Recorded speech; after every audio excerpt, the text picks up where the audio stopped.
그다음에 257페이지 거기 보시면 첫 번째로 이제 면세제도의 취지 보시면 면세제도의 취지 세부담의 역진성 모요 완화. 그래서 이 역진성이 뭐죠? 역진성이 똑같이 세금 내는 게 역진성이라 그랬어요. 원래 세금이라는 거는 많이 번 사람이 뭐 해야 된다? 많이 내야 된다. 근데 똑같이 내네. 요걸 뭐라 그런다고요? 역진성.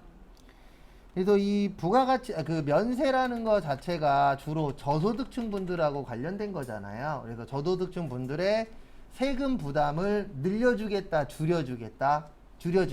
그래서 나온 게 뭐예요? 면세제도예요. 그래서 그거를 역진성 뭐라 그래요? 완화를 시켜주겠다. 왜냐면은 똑같은 물건을 샀을 때에 내는 세금이 똑같잖아요. 부가가치세 자체는. 왜냐면 우리가 물건 살 때 점원이 이런 거 안 물어보잖아요. 얼마 버세요? 이런 거 안 물어보죠. 왜 안 물어봐요? 이 부가가치세는 모두 다 똑같이 내는 거니까. 근데 그거를 우리 세법에서는 역진성이라고 표현합니다. 그래서 그거를 조금이라도 줄여주기 위해서. 그 다음에 부가가치 구성요소에 대한 이중과세에 모여 방지. 그 다음에 공익목적에도 쓰입니다. 그래서 공익목적이나 좋은 쪽에는 뭐를 안 내게끔 유도를 하는 거예요? 세금을 안 내시게끔.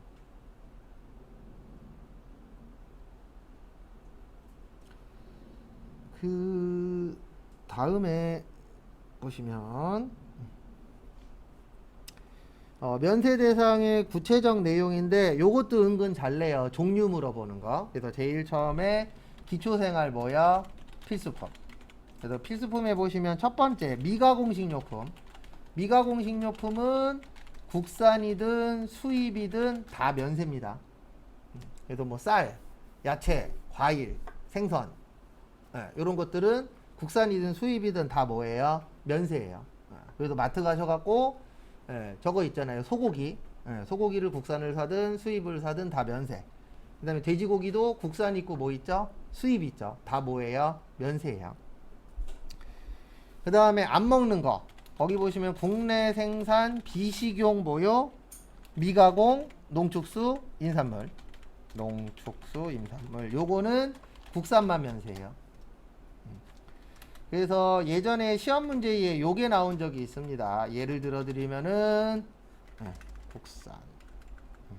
국산만 면세. 그 다음에 얘로 이건 또 이상한 게 나와. 이거 나온 적이 있었어요. 국내산 애완용 돼지. 애완용이니까 먹어요, 안 먹어요? 안 먹죠. 근데 만약에 국내산이 아니고 수입산 애완용 돼지야. 그러면 그거는 과세예요.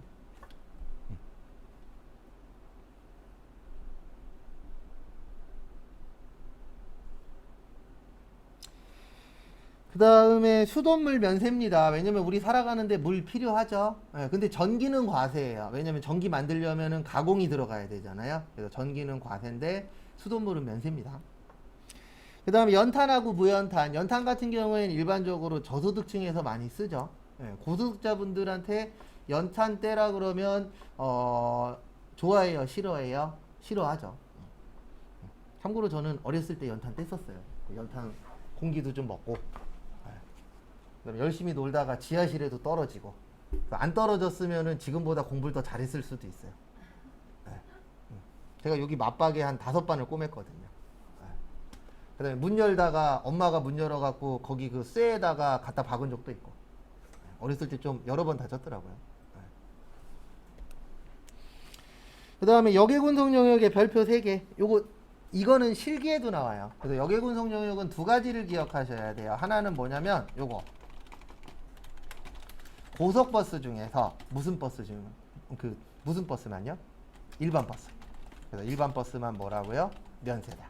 요거랑 그 다음에 또 하나는 뭐냐면 이거 있죠. 전세버스만 세금계산서 발행이 가능해요. 역외군속 영역 중에서. 역외군속 영역 나오면 2가지가 시험 문제 잘 나와요. 하나는 고속버스 여러 가지 있잖아요. 일반도 있고 우등도 있고 프리미엄도 있는데 그 중에서 무슨 버스만?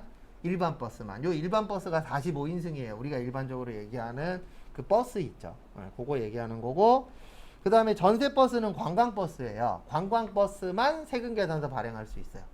우리 역외군송용역은 되게 다양해요. 버스가 될 수도 있고 전철이 될 수도 있고 비행기가 될 수도 있고 배가 될 수도 있거든요. 그래서 그 여러 가지 다양한 것 중에서 뭐만 세금계산서 발행할 수 있다고요? 전세버스만. 근데 왜 이렇게 되어 있냐면 일반적으로 이 여객 운송 용역을 이용하시는 분들은 사업자가 많을까요? 소비자가 많을까요? 소비자가 많아요. 일반적으로. 맞죠? 우리 전철 타는 사람도 일반적인 소비자가 많잖아요. 사람이, 개인이. 그러다 보니까 소비자한테는 세금계산서를 발행해 줄 필요가 없거든요. 근데 이 전세버스가 관광버스예요. 그럼 우리 회사에서 관광버스 대절하는 경우 있어요? 없어요? 있죠. 그래서 전세버스 같은 경우에는 회사나 이런 단체들에서 많이 사용을 하다 보니까 개인이 솔직히 전세버스 빌릴 리는 많지는 않잖아요. 그러다 보니까 전세버스는 업자들하고 거래를 많이 하니까 전세버스에서는 뭐를 발행을 해줘라? 세금계산서 발행을 해줘라 라고 되어 있습니다. 그래서 나중에 혹시 이런 역외운송 용역 쪽에 취업을 하시면 저도 취업 기회가 한 번 있었어요. 제가 회사 그만두고 놀고 있는데 전화가 왔어요. 그리고 자기네 회사 면접 볼 수 없냐고. 근데 그 회사 이름이 어디서 많이 듣던 이름이에요. 그리고 봤더니 친구네 어머님이 그 부장님으로 계시는 회사인 거예요. 근데 그 어머님이 그 이사 때문에 그만두실 예정이었거든요. 근데 면접 보러 안 갔어요. 왜 안 갔냐면 어머님이 추천해서 연락 온 건 아니었고 그 회사에 이제 직원분이 제가 그때 이력서 올려놨었거든요. 잡코리아 그런 쪽에다가 그거 보고 연락 주셨는데 그냥 부담돼서 안 갔어요. 왜냐면 어머님이 계셨던 데고 어쨌든 내가 거기 가서 면접 보면은 이제 어머님 아들이랑 나랑 친구인 걸 알잖아요. 어쨌든 그래갖고 안 갔었는데 안 가길 잘한 것 같아요. 왜냐면 역외운송용역의 회사들은 대부분 주말에 출근합니다. 격주긴 하지만. 근데 저도 약간 그거 있거든요. 남들 일할 때 일하고 남들 쉴 땐 쉬고 싶어요.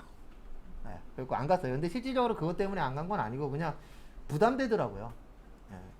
그리고 가면은 거의 될 상황이어갖고 근데 제가 안 가고 제가 알기로는 그 제가 아는 후배가 갔어요.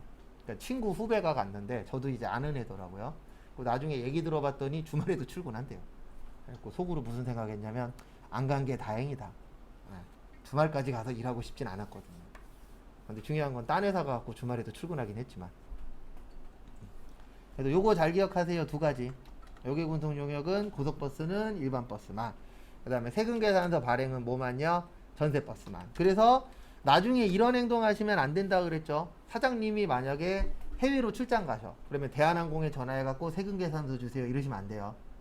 무슨 버스만 달라 그래야 된다고요? 전세버스만. 근데 초반에 모르고 전화하시는 분들 꽤 돼요. 왜냐면 머릿속에 그거밖에 없거든요. 돈 줬어. 그러면 세금계산서 받아야 돼. 약간 이런 분들이 은근 있어요. 왜냐면 모르니까. 그럼 전화하면은 거기 직원이 그러겠죠. 저희는 세금계산서 발행 못 한다고. 그럼 이제 그 다음부터는 전화 안 하겠죠. 왜요? 한번 경험을 했으니까. 그래서 회사에서 일할 때 제일 어려우신 분이 거래처 직원분 중에 제일 어려우신 분이 이런 분들이 있어요. 뭘 해도 무조건 세금계산서만 달래. 그러니까 앞뒤 좀 막히신 분들 간혹가다 있어요, 없어요? 있죠. 그러면 그런 분들은 이렇게 얘기해갖고 대화로 풀기도 쉽지 않더라고요. 해보면. 그러니까 근데 대부분 그런 분들이 이제 어떤 케이스냐면 회계를 잘 모르시는 분들이 있어요. 친인척이나 이제 아는 사람 소개로 해서 이제 직원으로 들어오는 케이스들도 실제 있어요, 없어요? 있죠. 그래서 그런 경우가 조금 어렵긴 하더라고요. 그 다음에 주택가 이해 부수되는 토지의 임대 용역. 그래서 우리 집이라는 건 필요하잖아요. 그래서 일반적으로 집과 관련된 토지는 뭐가 되는 거예요? 면세가 됩니다. 그 다음에 여성분들 위생용품도 면세고 8번 같은 경우에는 그 공동주택 요즘에 보면 그 아파트 대단지로 짓죠. 그러면 단지가 큰 경우에는 어린이집이나 유치원 이런 거 들어오죠. 그래서 그런 부분들에 대한 임대료에 대해서는 면세로 해주겠다. 그 내용입니다. 그래서 저희 와이프도 지금 이거 준비하고 있더라고요. 그래서 제 목표는 나중에 샷다면이 목표예요.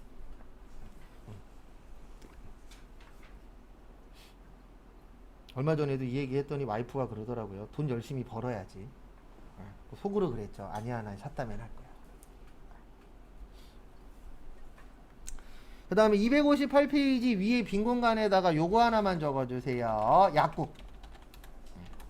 약국의 조제 용역은 뭐라 그랬어요? 면세. 일반 의약품은 과세. 네, 요거 가끔씩 나옵니다. 그래서 과거에는 세무에 많이 냈었는데 최근에는 회계 쪽에 좀 더 많이 내시더라고요.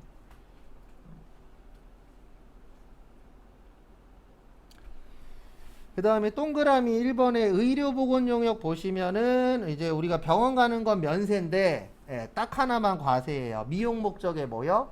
성형수술. 그것만 과세입니다. 그래서 저 처음에 공부할 때에는 미용 목적의 성형수술도 면세였어요. 예. 근데 이게 한참 이제 문제가 된 거죠. 딴 게 문제가 아니었고 성형수술하는 사람들이 막 늘어나다 보니까 국가에서 뭔가 뭔가 줄여야 되겠다. 그러면 가장 많이 쓰는 방법 중에 하나가 가격을 올려버리는 거예요. 그래서 제가 예언 하나 하면 몇 년 후가 될지 모르겠는데 학원비 있죠. 학원비에도 부가세가 붙는 날이 옵니다. 근데 그때 분명히 이렇게 얘기할 거예요. 사교육을 줄이고 공교육으로 해결하게 만들어주겠다. 믿지 마십시오. 불가능한 얘기입니다. 국가에서 뭐 하나 할 때마다 사교육만 늘어나잖아요. 지금 원래 코로나 아니었으면 코딩 학원이 엄청나게 늘어났을 거예요. 왜냐하면 국가에서 코딩 가르치겠다고 했잖아요. 근데 저는 죄송하지만 이대로 나가면은 그 코딩은 실패할 거라고 생각을 해요. 왜냐면 이게 처음에도 어떤 문제가 있었냐면 우리나라에서 학교에서 가리키는 코딩은 분명히 인도식 코딩이 될 확률이 높아요. 무슨 코딩이 될 거냐면 공장에서 찍어내는 코딩이 될 거예요. 우리나라 현재 코딩이 대부분 그렇거든요. 그러니까 자유롭게 만드는 제도가 아니고 몇 분 줄 테니까 이거 만들어 이런 식이기 때문에 100% 왜냐면 그게 아니면 우리나라 교육은 현재는 불가능하거든요. 그러면은 거의 뭐 공장에서 찍어내듯이 밖에 안 될 거기 때문에 힘들 거예요. 그리고 대부분 학교에서 커버할 거예요? 학원에서 커버할 거예요? 학원에서 커버할 거예요. 그건 누가 봐도 대부분 그렇게 생각하니까. 근데 만약에 그거를 안 하게 된다 그러면 국가에서 성공한 거죠. 근데 제가 봤을 때 코로나 끝나고 코딩이 이제 좀 어느 정도 자리가 잡으면 웬만한 초등학교, 중학교, 고등학교 앞에 코딩 학원 하나씩 다 있을 거예요. 지금도 서울에는 어느 정도 준비가 되어 있는 상태고. 그 다음에 또 보셔야 되는 게 거기 2번에 보시면 교육 영역 있죠. 무도학원하고 운전면허학원은 현재 과세입니다. 그래서 모든 학원이 다 과세는 아니에요. 현재는 요 두 개만 과세인데 나중 되면은 모든 학원이 다 과세가 되지 않을까? 왜냐면 세금 걷어야 되니까. 어쩔 수 없어요, 이거는. 국가에서 필요한 부분이 분명히 생길 거니까. 그 다음에 광고도 과세예요. 모두 과세라고요. 광고. 그래서 광고도 좀 봐두시고.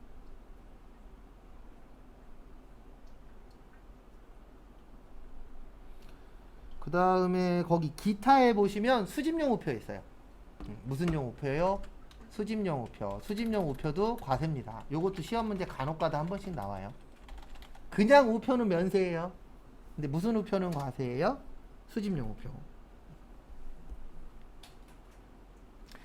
그 다음에 259페이지.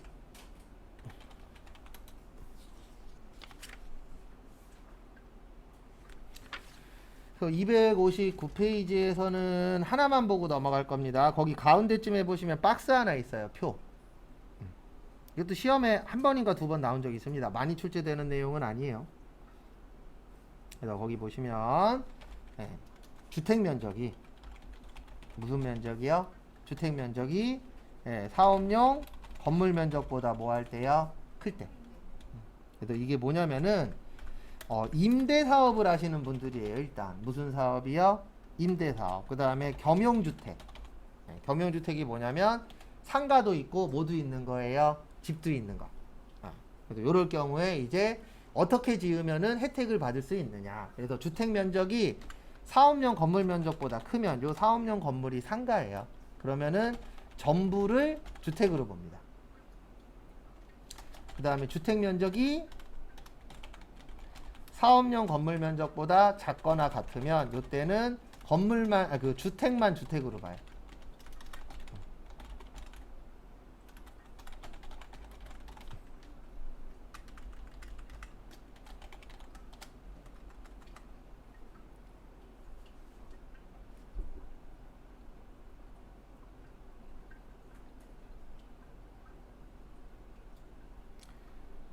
그래서 이게 무슨 뜻이냐면은요, 이 뜻이에요. 뭐냐면 내가 만약에 집을 지어요. 예, 근데 이거를 목적은 임대를 줄 거예요. 뭐를 줄 거라고요? 임대. 예, 그래서 결론은 내가 건물주가 되는 거죠. 그래서 건물주로 해서 임대를 줄 거야. 근데 이 건물에 집도 있고 상가도 있어. 이럴 경우에 상가보다는 뭐를 더 지으란 얘기예요? 집을 더 지어라. 그러면 집을 더 지으게 되면은 국가에서 혜택을 주는 거예요. 상가도 뭐로 인정을 해줘 버리는 거예요? 주택으로. 그러면 원래 상가는 과세인데 주택으로 인정이 되면은 면세 처리가 가능하거든요. 그러면 세금을 많이 내요, 적게 내요? 적게 내요. 근데 이렇게 국가에서 유도하는 이유는 하나입니다. 집이 많아지면 집값이 안정화가 뭐 될 것이다? 될 것이다. 라고 봐요, 안 봐요? 봐요. 그래도 서울 집값을 떨어뜨리는 방법은 하나밖에 없어요. 서울에 예, 건물만 계속 짓는 거예요. 아파트만. 예, 미어 터질 때까지. 그래서 사람이 더 이상 예, 사람보다 뭐가 더 많은 거예요? 아파트가 더 많아. 그럼 아파트 가격은 뭐 할 거예요? 떨어질 거야. 예, 라고 이야기합니다. 근데 그 말이 틀린 말은 아니에요. 근데 그렇게 지을 수는 없어요. 왜냐면 녹지도 있어야 되고 맞죠? 산도 있어야 되고 예, 이런 것들이 다 어느 정도 조화롭게 있어야지 그냥 집만 있으면 안 되잖아요. 예, 그러다 보니까 서울이 아니고 외곽에다가 지어요, 안 지어요? 짓죠. 예.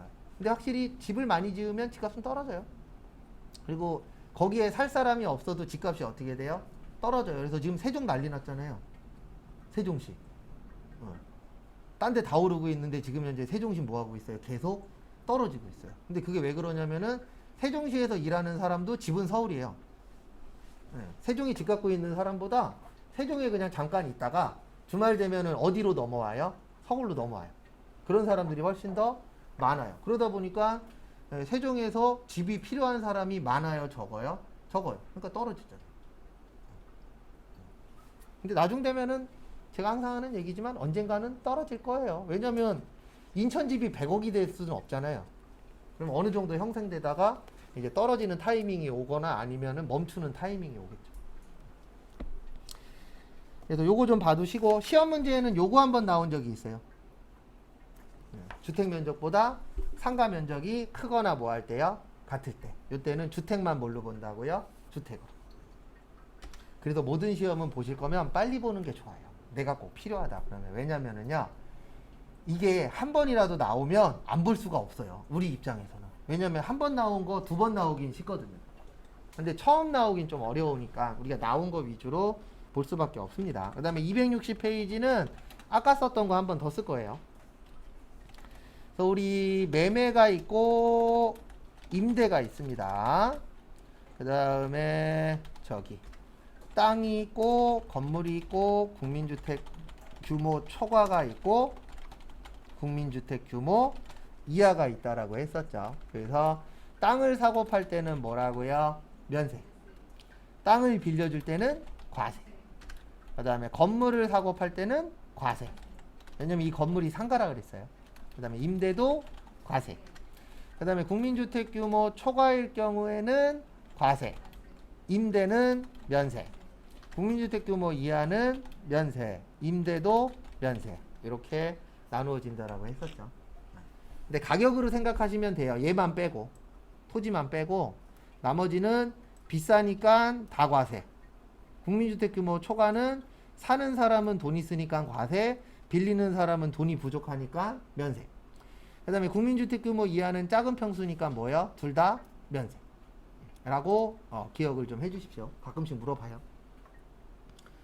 그 다음에 260페이지 밑에 보시면 3번 조세특례 제한법이라고 되어 있는데 실무에서는 줄여서 조특법이라 그래요. 그래서 조특법 그러면 뭐예요? 조세특례 제한법이라고 보시면 됩니다. 그래서 조세특례 제한법에 의하면은 국민주택의 공급과 국민주택의 건설 용역의 공급. 그래서 작은 평수를 지을 때에는 혜택을 주겠다. 왜냐면은 원래 국민주택이라는 게 누가 살았으면 하는 주택이죠. 국민이 살았으면 하는 주택이죠. 근데 이거는 좀 바뀌긴 해야 돼요. 왜냐면 이거 옛날 거거든요. 그래서 여러 가지 설이 있는데 그 중에 하나는 저기 그 예전 그 박정희 대통령 있죠. 박정희 대통령이 살던 집이 24평형이래요. 그래서 그 박정희 대통령이 이만한 평수에 앞으로 우리나라 국민이 살아야 되지 않겠냐. 그래서 24평형이라는 설이 있습니다. 근데 웃긴 건 뭐냐면 왜 24평인지 아무도 모른대요. 제가 이거 인터넷에서 뒤져봤거든요. 그러니까 24평이야라는 있어요. 80제곱미터가 국민주택 규모야는 있는데 이게 왜 국민주택 규모인지는 없어요. 그래서 여러 가지 설이 있더라고요. 그래서 그 중에 하나가 박정희 대통령이 이러이러했다라는 설도 있고, 그 다음에 뭐 이거를 만든 사람이 앞으로 24평형에는 살아야 되지 않겠냐. 그래서 24평이 국민주택 규모가 됐다. 이런 얘기도 있는데 요즘에는 좀 2보다는 3을 좋아하잖아요. 또 24평형이야 그러면 대부분 딱 얘기 듣자마자 크다 작다 작다라고 생각하니까 이런 것도 좀 바뀌어야 되는 상황이 올 것 같아요. 나중에는. 그 다음에 영유아들 있죠. 기저귀하고 분유도 뭐예요? 면세예요. 근데 그래도 비쌉니다. 그래도 비싸더라고요. 그래서 예전에 어머님들이 부모님들이 그런 얘기 했잖아요. 너 그렇게 벌어갖고 애기 기저귀 값이라도 하겠냐? 분유 값이라도 하겠냐? 근데 진짜 못하겠더라고요. 비싸요 생각보다. 옛날에도 요새였나요? 네. 네, 기저귀하고 분유. 근데 요즘엔 이제 요것도 들어왔어요. 액상 형태의 분유. 네, 액상 형태 있죠. 아예 이렇게 되어 있는 거. 그 다음에 요건 시험 문제 안 나오는데 재화의 수입에 대한 면세. 그래서 재화의 수입도 국내에 면세되는 재화 용역 기준에 맞춥니다. 근데 다만 미가공 식료품 중 커피두, 그 다음에 코코아두는 과세고, 그 다음에 애완경, 관산용 어류 이런 것들도 뭐예요? 과세예요. 그래서 수입할 때에 이런 것들도 다 확인을 해보고 수입을 해야 됩니다. 근데 이제 외국에서 물건 사실 때 주의하셔야 될 점은 하나 있어요. 저도 예전에 사기당해서 12만 원을 날려먹었는데, 이제 과거에 이제 그 어버이날 되면은 부모님 비타민을 좀 사드렸어요. 외국에서 이제. 그래서 외국 사이트 있잖아요. 그래갖고 한 4년인가 5년 동안 열심히 활용한 사이트였는데, 돈까지 보냈는데 안 오는 거예요. 일주일이 넘도록. 원래 한 4일에서 일주일 아니면 오는데 한 2주 다 됐는데 안 오더라고요. 그래서 인터넷을 찾아봤더니 그 사이트에서 사기를 치고 있는 거예요. 그 전까지는 정상적으로 보내다가 어느 순간부터 안 보내고 있는 거죠. 그래서 저도 한번 사기당한 적 있어요. 한 12만 원 정도. 그래서 그때 무슨 생각을 했냐면, 이래서 전 세계에 지인이 있어야 돼. 그 지인을 활용해서 보내달라 그러면 되잖아요. 지금은 지인이 한 명 있긴 있어요. 제 지인은 아니고 저희 그 재수 씨, 재수 씨의 오빠분이 시카고에 있어요. 그래서 혹시 시카고 가실 일 있으시면은 연락 주세요. 제가 잘하면 취업도 시켜드릴 수 있어요. 왜냐면 그 오빠분이 저거 하시는 분 따님한테 장가를 갔어요. 세탁소. 세탁소 한 5개 정도 운영하시는 분. 그리고 제 동생이 결혼할 때 갔다 왔는데 집에 방이 11개인가? 있고 집이 골프장 안에 있대요. 그래서 좀 잘 사시는 집 이렇게 사위로 들어가고, 가끔씩 동생한테 그런데요. 오라고. 같이 살자고. 먹여주고 재워주고 일까지 시켜주겠다. 그러면 동생은 그래요. 싫다고. 왜냐면 우리나라에 먹거리가 잘 돼 있잖아요. 놀거리도 잘 돼 있고. 미국 가기 싫다고.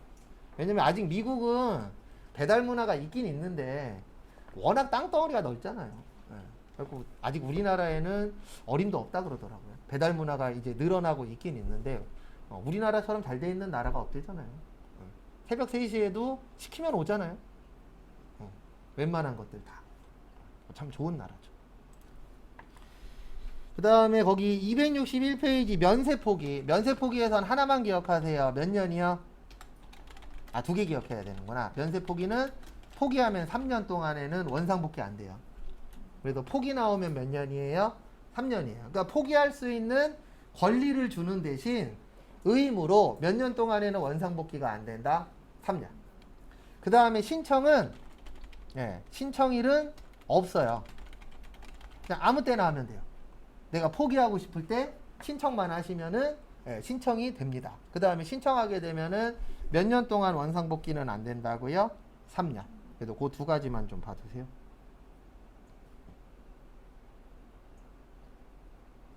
쓸데없을 때 꼭 이런 거 물어봐요, 시험에서.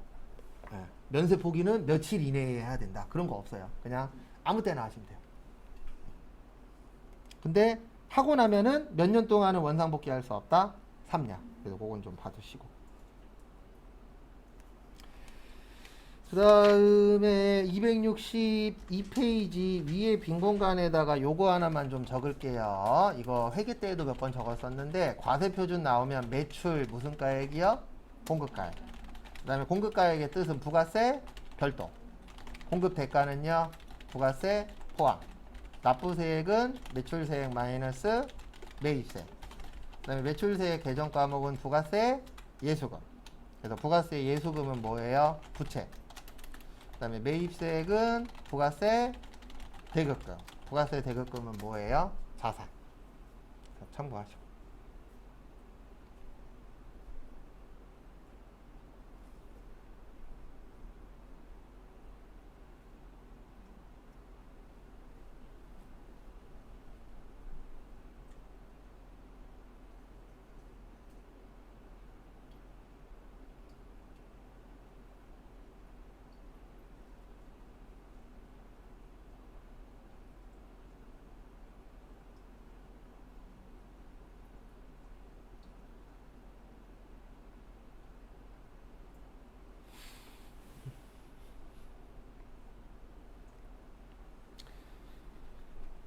그래서 요거 기본적으로 알고 계셔야 됩니다. 참고하시고요.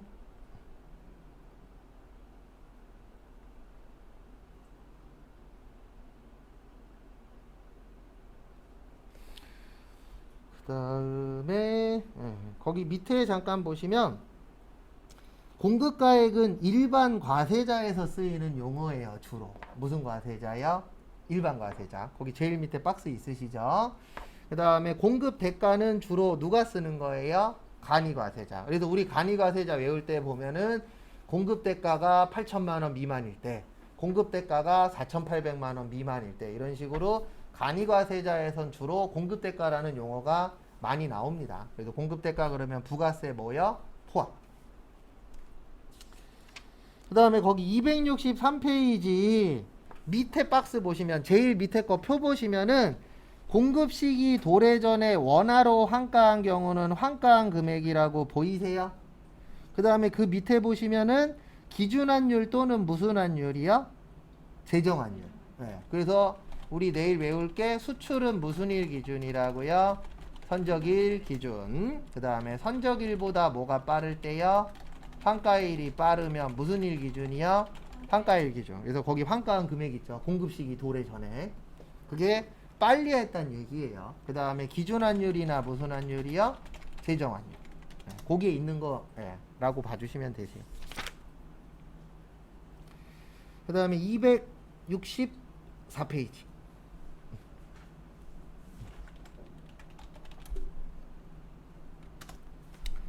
과세표준에 포함하지 않는 것. 몇 가지 있죠? 6가지. 그래서 매출 할인 및 매누리, 매출 할인. 이것만 있는 건 아니에요. 지급 지연으로 인한 연체이자. 국고보조금과 공공보조금인데 요거는 간접. 그 다음에 도달되기 전에 파손, 훼손 또는 멸실된 경우. 용기회수, 보증금, 종업원 뭐요? 봉사료. 그래서 거기 교재에는 1번에 부가가치세도 있어요. 부가가치세는 포함되면 안 돼요. 왜냐면 공급가액이라 그랬잖아요. 그러면 공급가액은 부가세 뭐예요? 별도죠. 그래서 그 뜻이에요. 1번은.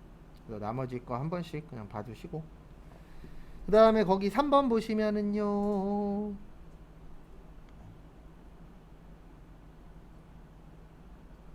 거기 보시면 과세표준에서 공제하지 않는 거 있죠?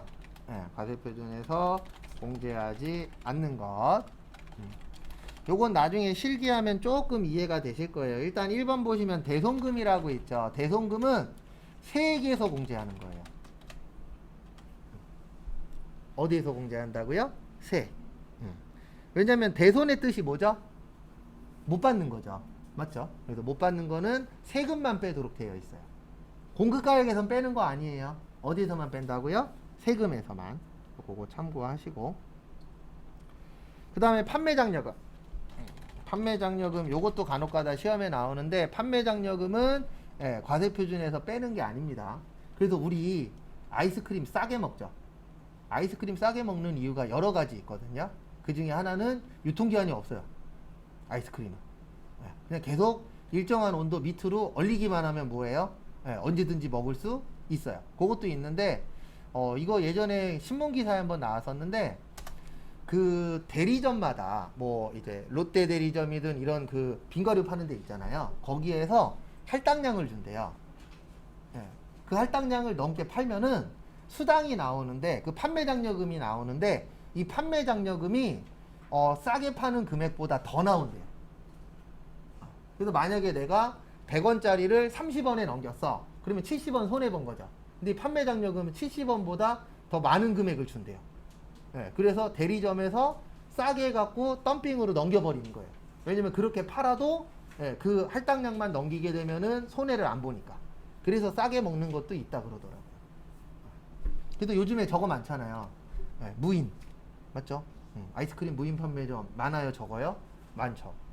저희 동네 그 작은 동네에도 2개 있어요.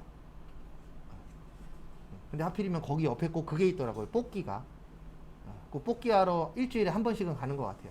우리 꼬맹이가 뽑기 좋아해갖고. 아이스크림은 안 드시는데 뽑기는 또 엄청 좋아하세요. 그래갖고 판매장려금은 과세표준에서 공제한다 안 한다? 안 한다. 그 다음에 하자보증금도 공제 안 해요. 왜냐면 하자라는 게 좋은 거예요, 안 좋은 거예요? 안 좋은 거죠. 그래서 하자보증금 발생했다 그래서 세금 내면 돼요, 안 돼요? 안 되겠죠. 그래서 그 부분은 안 빼준다는 거. 그 다음에 4번에 보시면 재화의 수입에 대한 과세표준이 있어요. 요건 지금까지 한 번 나왔어요. 그러니까 우리가 수입을 하게 되면은 제가 아까 여러 가지 세금을 덕지덕지 붙인다 그랬잖아요. 그래서 어떻게 되어 있냐면 관세 과세 가격에다가 관세 붙이고 그 다음에 개별 소비세 붙이고 교통세 붙이고 그 다음에 주세 붙이고 교육세 붙이고 농특세 붙여요. 그래서 이렇게 여러 가지 세금을 붙여서 수입에 대해서 세금을 내도록 되어 있는데 솔직히 이런 건 시험에서 좀 안 물어봤으면 좋겠어요. 예전에 시험에 이거 물어봤어요. 여기에 안 들어가는 거 뭐냐? 그때 정답이 취득세였어요. 취득세는 수입할 때 내는 게 아니잖아요. 내가 이 물건을 뭐 할 때요? 살 때 내는 게 취득세죠. 그래서 이런 세금들을 붙이는데 이거 저희가 안 해요. 관세사분들 있어요, 없어요? 있어요. 대부분 수입업체들은 관세사분들을 끼워서 해요. 그래서 나중에 수입 한번 하면은요, 기본적으로 영수증하고 세금계산서가 한 8장 전후가 들어와요. 그러면 그 8장 전후 관련해서 우리는 뭐만 하면 돼요? 회계 처리하고 돈만 주면 돼요. 근데 그 8장이 주로 뭐냐면은 보관료, 그 다음에 운송료, 그 다음에 관세사 수수료, 그 다음에 원재료 가격, 그 물건의 가격 있잖아요. 그런 것들이 이제 영수증이라던가 세금계산서로 들어오는데 분계는 대빵 쉬워요. 만약에 원재료를 산 거면 다 원재료예요. 왜냐면 보관료든 이런 것들이 다 부대 비용이잖아요. 그 다음에 다 상품이면은 다 뭘로 처리하면 돼요? 상품으로. 그래서 분계는 쉽습니다. 그리고 이런 분들이 있어요. 아우, 저는 뭘로 해야 될지 모르겠어요. 그러면 예전에 수입한 거 있잖아요. 그러면 그 날짜 들어가서 뭐 하면 돼요? 분계 보고 그대로 쫓아하면 돼요.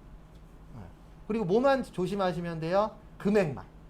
꼭 쫓아하라 그러면 완벽하게 컨트롤 C, 컨트롤 V 하시는 분들이 있어요. 일부만 컨트롤 C, 컨트롤 V 하는 겁니다. 그래서 예전에 제가 노인복지회관에서 한 5년 일했거든요. 근데 그때 이름 쓰세요. 그래서 앞에다가 제 이름을 적었거든요. 앉아 계신 분들이 다 제 이름 썼어요. 본인 이름 쓰라 그랬는데. 그래서 컨트롤 C, 컨트롤 V도 센스 있게 하셔야 됩니다. 그래서 일부분만 컨트롤 C, 컨트롤 V를 해야지 어떤 분들 보면 그대로 갖고 오세요. 근데 금액이나 이런 건 다르잖아요. 그래서 그런 건 좀 주의해서. 이제 대부분 초반에 그런 행동 많이 해요. 저도 그랬으니까. 그 다음에 266페이지는 실기하고 관련이 있어요. 여기부터는. 그래서 실기 때 한번 더 설명드릴 건데 거기 아래쪽 박스에다가 별표 하나만 쳐놓으세요.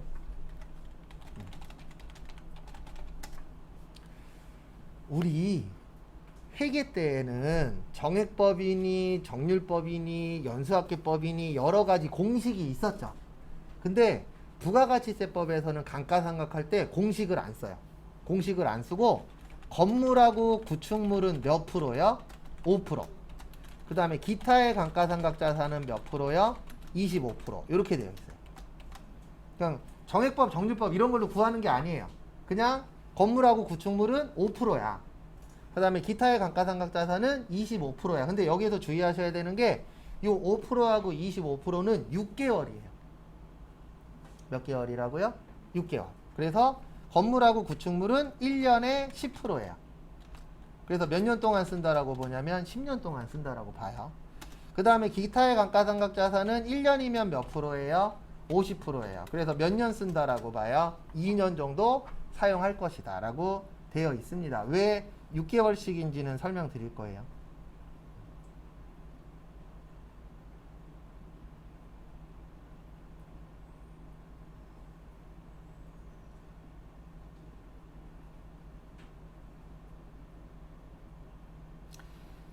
그래서 법에서는 왜 이렇게 보냐면은요, 우리가 부가세는 이렇게 나누잖아요. 1기하고 몇 기요? 2기. 네. 그래서 조심하셔야 되는 게, 다른 거는 다 1년씩 보거든요. 근데 부가가치세에서는 단기 그러면 6개월이에요. 왜냐하면 몇 기하고 몇 기로 나누기 때문에 1기하고 2기로 나누기 때문에. 그래서 부가가치세는, 감가상각은 여기에 나와 있는 5%는 1년치가 아니에요. 몇 개월치예요? 6개월. 그래서 그것도 나중에 시험 볼 때쯤에는 이해를 하셔야 돼요. 네, 유일하게 부가가치세만 몇 개월로 보는 거라고요? 6개월. 나머지는 다 1년이에요. 회계도 1년, 원가액에도 1년, 소득세도 1년인데 유일하게 부가가치세만 단기 그러면 몇 개월치라고요? 6개월치. 그게 왜 그러냐면은 1기하고 2기로 나누잖아요. 네, 6개월치식으로. 그래서 요거 주의하세요. 그래서 나중에 좀 강조를 좀 많이 드릴 겁니다.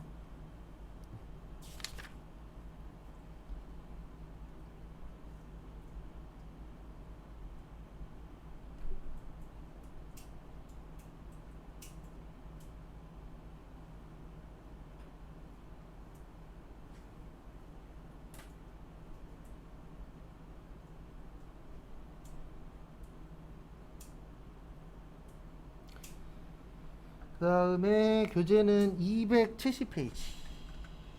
여기도 실기하고 관련이 있어요. 간주임대료. 무슨 임대료요? 간주임대료. 그래서 간주는 진짜라고요? 가짜라고요? 가짜예요. 그래서 보증금에 대한 뭐요? 이자. 그래서 임대료가 아니에요. 이자인데 그거를 임대료라고 생각하고 뭐를 걷겠다? 세금을 걷겠다. 그래서 우리가 일반적으로 내가 만약에 상가를 갖고 있어요. 그러면 보증금 받아요, 안 받아요? 받죠. 그 보증금에 대해서 이자를 계산해서 10%만큼 뭐를 내라?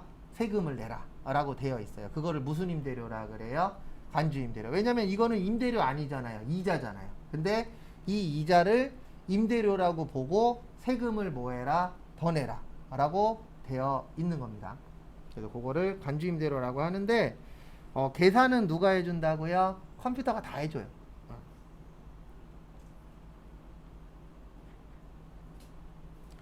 그래서 주의하시고, 그 다음에 271페이지 대손세액공제. 여기도 실기예요.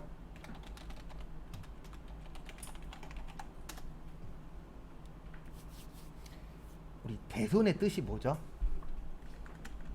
돈을 받아요, 못 받아요? 못 받는 거. 돈 못 받는 것을 대손이라고 하고, 세액은 세금이에요. 뭐라고요? 세금. 공제는 차감해 주는 거예요. 빼주는 거. 그래서 대손세액 공제의 뜻은 뭐냐면 못 받은 세금 뭐 해주겠다? 빼주겠다. 왜 빼주냐면은 간접세니까. 그래서 간접세가 내 돈으로 내는 거라고요? 소비자 돈으로 내는 거라고요? 소비자 돈. 근데 만약에 돈을 못 받았어. 못 받을 수도 있잖아요. 그럼 돈 못 받았으니까 뭐 내지 맙시다. 세금 내지 맙시다. 당연한 말입니다. 여기에서 이제 주의하셔야 되는 게 매출 채권만 가능해요. 그래서 우리 매출 채권에 몇 가지 있죠? 두 가지. 외상 매출금하고 뭐요? 받으러.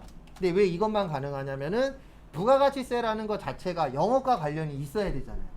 우리 업무하고 관련 없는 거는 안 빼주는 것처럼 예, 요 대손세액공제도 업무와 관련된 것만 뭐 해주겠다? 해주겠다. 그래서 판매와 관련된 외상매출금과 받으러움에 대해서는 빼줍니다. 그리고 이거는 이제 조금씩 세법에서 바뀌고 있는데요. 원래 대부분 세금 관련된 거나 회계 관련된 거는 5년이었어요. 네. 근데 10년으로 하나 두 개씩 바꾸고 있어요. 그래서 대손세액공제도 10년 전 것까지는 인정을 해줍니다. 근데 이렇게 바뀌고 있는 이유 중에 하나가 이건 제 개인적인 생각인데 요즘엔 대부분 종이로 뽑아요? 데이터로 저장해놔요? 데이터로 서버에다가 저장을 해놓죠. 네. 그러니까 국가에서도 이제 보관기간이라던가 이런 것들이 이제 늘리고 있어요. 그래서 나중 되면은 모든 서류의 보관기간이 10년이 될 것 같아요. 이 분위기로 간다면. 왜냐면 1, 2년에 한두 개씩 지금 바꾸고 있는 추세거든요. 근데 왜 바꾸고 있냐면은 과거에는 다 종이였잖아요. 네, 그러다 보니까 보관하려면 창고도 있어야 되고 여러 가지가 필요했는데 요즘엔 서버만 있으면 저장해서 보관할 수 있어요? 없어요? 있죠. 그래서 10년으로 바뀌고 있다라는 거 그거 하나 주의하시고 그 다음에 272페이지 좀 잠깐 봐주세요. 거기 위에 동그라미 6번 좀 볼게요. 요거 시험 문제 잘 나와요. 수표나 어음이 부도 발생하면 부도 발생일로부터 몇 개월이 지나야 돼요? 6개월. 그러니까 6개월 이후에 대손 처리 가능하다는 얘기예요. 뭐하고 뭐는요? 수표나 어음은 6개월이 지나야 됩니다. 그래서 기억하실지 모르겠어요. 그래서 우리 개정 과목 중에 분계할 때 이거 보신 분들 있죠? 이거 왜 쓰냐면은 아직 100% 대손 처리가 되는 건 아니에요. 이 부도음과 수표 처리하고 몇 개월이 지나야 돼요? 6개월이 지나면은 그때 대손 처리 가능해요. 그래서 부도음과 수표라는 개정 과목이 있는 거예요. 그 다음에 7번 거기 밑줄 쳐져 있죠. 6개월 이상 경과한 채권 중 얼마요? 30만원 이하. 그래서 저를 요 30만원 이하를 일명 소액 채권이라고 표현을 해요. 그러니까 이게 무슨 뜻이냐면 개인한테 30만원은 큰 돈이에요? 작은 돈이에요? 큰 돈이에요. 여러분들 한번 30만원 빌려보세요. 빌리기 쉽지 않아요. 맞죠? 3만원이야 빌리기 쉽겠지만 30만원, 300만원 이렇게 금액이 올라가면은 빌리기가 만만치 않잖아요. 그래서 국가에서도 어떻게 보는 거냐. 근데 회사에서는 30만원이면 큰 돈은 아니에요. 그래서 국가에서 이렇게 보는 거예요. 어떻게 보냐면 30만원도 안 되는 돈을 6개월이 넘도록 안 주고 있네. 그러면은 이 돈은 받을 확률이 높다, 낮다? 낮다라고 보는 거예요. 그래서 무슨 처리해라? 대손 처리해라. 야, 30만원도 안 되는데 6개월 동안 안 줘? 그러면 너네 못 받아. 그러니까 그냥 무슨 처리해? 대손 처리해. 네. 라고 되어 있는 겁니다. 왜냐면 국가에서도 데이터를 뽑아봤겠죠. 데이터를 뽑아봤더니 30만원보다 작은 게 6개월이 넘어가. 그러면 못 받을 확률이 높아. 그러니까 대손 처리해. 그 뜻이에요. 네. 그래서 얼마보다 작은 경우만요? 30만. 그 다음에 시기의 제한 보시면 제가 아까 공급일로부터 몇 년이라고요? 10년. 그리고 죄송합니다. 하나 제일 중요한 거 안 설명드렸네요. 확정신고만 가능해요. 예정 때는 못해요. 대손세액공제는. 그래서 무슨 신고만 할 수 있어요? 확정신고 때만. 나중에 문제 풀 때마다 중요한 내용들은 계속 반복해서 또 적어 드릴 거예요. 그 다음에 여기에서 문제 하나 드리겠습니다. 거기 가운데 박스 보시면 대손세액은 대손금액 곱하기 몇 분의 몇이요? 110분의 10이라고 있나요? 없나요? 있죠. 네. 그러면 대손금액은 부가세 포함일까요? 부가세 별도일까요? 네, 부가세 포함이에요. 왜냐면 우리가 110분의 10 그러면은 요건 부가세 뭐라 그랬었어요? 포함이라 그랬죠. 네. 그래서 요런 센스는 회사 들어가기 전까지 좀 빨리빨리 캐치할 수 있으면 좋아요. 그래도 직장 상사가 이 금액은 110분의 10이야. 110분의 100이야. 이렇게 얘기를 하면은 그 그 금액은 부가세 뭐예요? 포함. 그 다음에 이 금액에다가는 10%를 곱해. 그러면 부가세 뭐예요? 별도. 예, 요런 거는 따로 얘기를 안 해도 내가 캐치할 수 있어야 돼요. 근데 솔직히 막내 때는 잘 안 돼요. 막내 때는 가르쳐 주는 것도 흡수하느라 바빠서. 그래서 어떻게 보면 막내 때의 실수를 가장 많이 뭐예요? 해요. 그래도 저도 여기에서 일하다 보면은 경력은 많은데, 그러니까 수업은 잘 하시는데 사무실 일은 좀 못 하시는 분들이 있어요. 근데 그분들은 이제 주로 무슨 경력만 있는 거예요? 강사 경력만 있는 거예요. 근데 저는 이제 제일 처음에 인포 먼저 했었거든요. 그래서 인포 먼저 하고 그 다음에 강의 뛰다 보니까 인포에서 대충 왔다 갔다 하면서 얘기 들어도 어떻게 돌아가는지 한 7, 80%는 맞춰요. 왜냐면 내가 해봤으니까. 그래서 우리가 그런 얘기 하잖아요. 경험이 어때요? 중요해요. 근데 참고로 저도 사회초년생 때는 머릿속에 이거밖에 없었어요. 저도 이쪽 관련돼서 공부를 꽤 많이 한 사람 중에 한 명이다라면 꽤 많이 했었는데 처음 시작할 때는 나 아는 거 많아. 네, 그러니까 사회 나가면은 웬만한 거 다 알 수 있을 거야. 이런 마인드였어요. 근데 사회생활 하다 보니까 확실히 내가 아는 것도 많아야 되지만 거기에 뭐도 있어야 돼요? 경험도 있어야 돼요. 왜냐면 아는 게 아무리 많아도요. 갑자기 뭔가 터지면 얼음돼요. 네, 뭘 해야 될지 모르겠어. 근데 경험이 있으면은 그거에 대해서 확실히 빨리빨리 움직여지더라고요. 지금 보면. 그래서 요거 좀 기억하시고. 그 다음에 지금 보고 있는 요 파트는 실기예요. 아까 봤었던 그 5%, 25% 있었죠. 그것도 실기 관련된 거고, 요 대손세액공제도 뭐 관련된 거예요? 주로 실기 쪽에 많이 나옵니다. 근데 이론에도 나오긴 하는데, 이론에 나올 확률이 1, 20%라고 보시면 되고, 실기 쪽에 나올 확률이 한 80% 정도라고 보시면 되세요. 그래서 오늘은 여기까지 보도록 하겠습니다.